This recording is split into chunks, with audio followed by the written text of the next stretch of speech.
नमस्कार, स्वागत आहे तुमचे आमच्या चॅनेलमध्ये। आवाज महामुंबईचा, शोध बातमीचा, कौल मनाचा।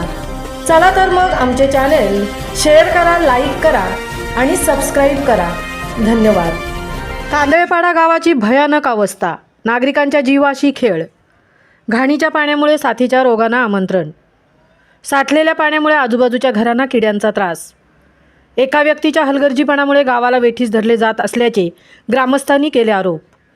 महिला वर्गासह वयोवृद्धांचा आक्रोश। प्रशासनाकडे न्यायाची अपेक्षा, अन्यथा आंदोलन छेडणार। माजी सरपंच मुरलीधर भोईर यांच्यासह ग्रामस्थ यांनी पोलीस स्टेशन, तहसीलदार आणि प्रांतांना भेटूनही प्रश्न अनिर्णित। रस्त्यावर साठलेल्या सांडपाण्यामुळे नागरिक रास्तभाव धान्यापासूनही वंचित। मुलं लोक हे काय येऊ शकत नाही, त्या सांडपाण्यामुळे लोकांना त्रास होतोय, रोगराईचा प्रश्न निर्माण झालेला आहे। खूप लोकांच्या जीवाशी मला खेळता येणार नाही, त्यासाठी याचं निरसन लवकरात लवकर करावं शासनाने, ही माझी विनंती आहे। कारण धान्य पण वाटप करतायत, धान्य पण फुकट जाण्याची शक्यता आहे आणि लोकांच्या जीवाचा पण प्रश्न येतो इथे। घरात पाणी तेज मारतो, त्याच्यामुळे इथे साचल्यामुळे मेन रहदारीचा रस्ता असून तो बंद केला आहे। ग्रामपंचायतनी करावी, आमच्याकडं काही नाही। त्याच्यानंतर आम्ही सगळे ग्रामस्थ, जवळजवळ 200-250 ग्रामस्थ, आम्ही गावाची मीटिंग घेऊन पोलीस स्टेशनला गेलो। पोलीस स्टेशनने बंदोबस्त दिला, तरीसुद्धा हा माणूस ऐकत नाही।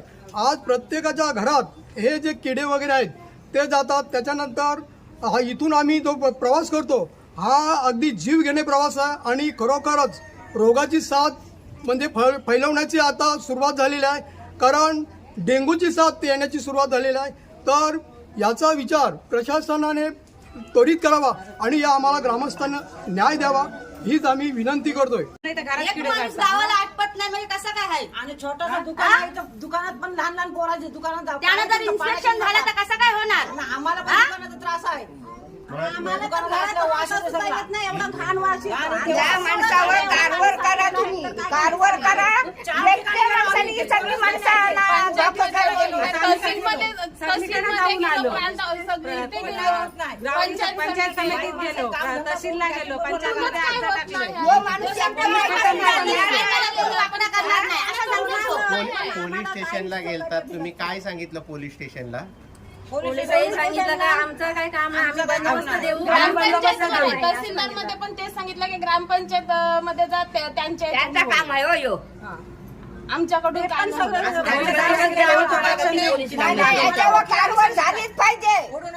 आम्हाला लय त्रास झाला आणि एकट्याने आम्हाला सगळ्यांना दमवली। लहान मुलं पण आजारी पडली, लहान मुलं आजारी पडली, डिसेंट्री लागली, काय केला। आभार मानतो की लोकशाहीचा चौथा स्तंभ आज या कांदळेपाडा गावाला न्याय देण्यासाठी इथं आलेला आहे। सर, तुम्हाला मी सांगू इच्छितो, गेले 1.5 ते 2 वर्ष हा माणूस वारंवार अशा पद्धतीने पाणी बांधतोय आणि लोकांना रोगराईला सामोरे जावं लागते, लोकांना घरातून बाहेर पडता येत ना, अशी परिस्थिती तयार करून ठेवलेली आहे। या बाबतीत ग्रामपंचायतीने कारवाई करायला पाहिजे। ग्रामपंचायतीच्या माध्यमातून आम्ही पोलीस स्टेशनला गेलोय, तहसीलदारांकडे गेलोय, प्रांत कार्यालयाकडे गेलोय, सगळ्या शासकीय कार्यालयाला आम्ही जाऊन तिथं न्याय मागण्याची व्यवस्था केलेली आहे।